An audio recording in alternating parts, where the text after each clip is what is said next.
Hello guys, कैसे हो? सुबह का राधे राधे, जय श्री कृष्णा। तो गाइस, आज हम आपको बहुत ही अच्छी कथा सुनाने जा रहे हैं। वीर राजकुमार कुंवल याक्ष। तो गाइस, ये कथा बहुत ही अच्छी है। तो गाइस, चलते हैं आप और हम ये कथा सुनते हैं। परम पराक्रमी राजा शत्रुजीत के पास एक दिन महर्षि गालव आए। महर्षि अपने साथ एक दिव्य असर भी ले आए थे। राजा ने महर्षि का विधिवत पूजन किया। महर्षि बताया कि एक दुष्ट राक्षस अपनी माया से सिंह, व्याघ्र, हाथी आदि वन पशुओं का रूप धारण करके आश्रम में बार बार आता है और आश्रम को भ्रष्ट कर जाता है। यदि भी उसे क्रोध करके भस्म किया जा सकता है, पर ऐसा करने से तो तपस्या का नाश ही हो जाएगा। हम लोग बड़े ही कष्ट से जो तप करते हैं उसके पुण्य नाश नहीं करना चाहते। हमारे कलेश को देखकर इस कुवल्य नामक घोड़े को सूर्य देव ने हमारे पास भेजा है। ये बिना थके पूरी पृथ्वी की प्रदक्षिणा कर सकता है और आकाश, पाताल एवं जल में सर्वत्र इसकी गति है। देवताओं ने ये भी कहा है कि इस असर पर बैठकर आपके पुत्र ऋतुध्वज उस असुर का वध करेंगे। अतः आप अपने राजकुमार को हमारे साथ भेज दें। इस असर को पाकर कुंवल याक्ष नाम से संसार में प्रसिद्ध होंगे। धर्मात्मा राजा ने मुनि की आज्ञा मानकर राजकुमार को मुनि के साथ जाने की आज्ञा दी। राजकुमार मुनि के साथ जाकर उनके आश्रम में निवास करने लगे। एक दिन जब मुनिगण संध्या उपासना में लगे हुए थे, तब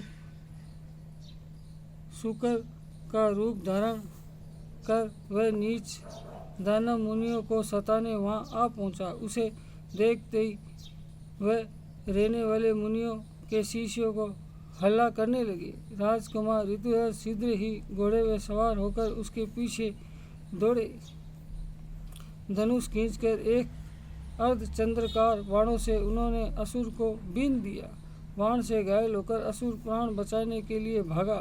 राजकुमार भी उसके पीछे घोड़े पर लगे रहे। वनों, पर्वतों, झाड़ियों में जहाँ वह गया, राजकुमार के घोड़े उसका पीछा किया। अंत बड़े वेग से घोड़ा दौड़ता हुआ वह राक्षस बस्ती के एक गड्ढे में कूद पड़ा। राजकुमार ने भी उसे गड्ढे में घोड़ा फंदा दिया।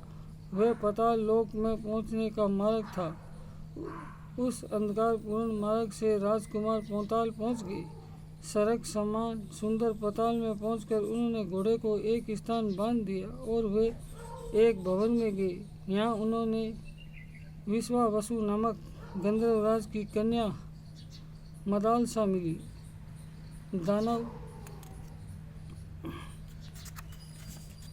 दानव वर्ज केतु के दुष्ट पुत्र पाताल केतु ने उसे सरग हरण किया था और यहाँ लाकर रखे हुए था। वह असुर इससे विवाह करना चाहता था।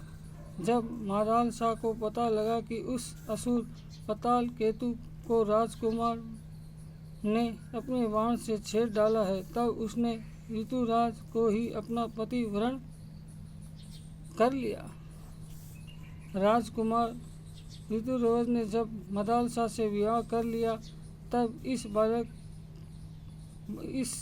इस बात का समाचार पाकर पाताल केतु ने अपने अनुयायी दानवों के साथ क्रोध में भरा वहां आया। असुरों ने राजकुमार पर अस्त्र शस्त्रों की वर्षा प्रारंभ कर दी, लेकिन हंसते हुए राजकुमार ने उनके सब अस्त्र शस्त्र अपने बाणों से काट डाले। तवराष्ट्र नामक दिव्य शास्त्र का प्रयोग करके उन्होंने सभी दानवों को एक क्षण में नष्ट कर दिया। जैसे महर्षि कपिल की क्रोधाग्नि में सगर के 60,000 पुत्र भस्म हो गए थे, वैसे ही उस दिव्य शास्त्र की ज्वाला में दानव भस्म हो गए। पत्नी के साथ राजकुमार उस असर पर चढ़कर पाताल से ऊपर आ गए। अपने विजय पुत्र को आया देखकर उनके पिता बड़े हर्ष हुआ। समय आने पर राजकुमार ऋतुराज कुवल याक्ष नरेश हुए।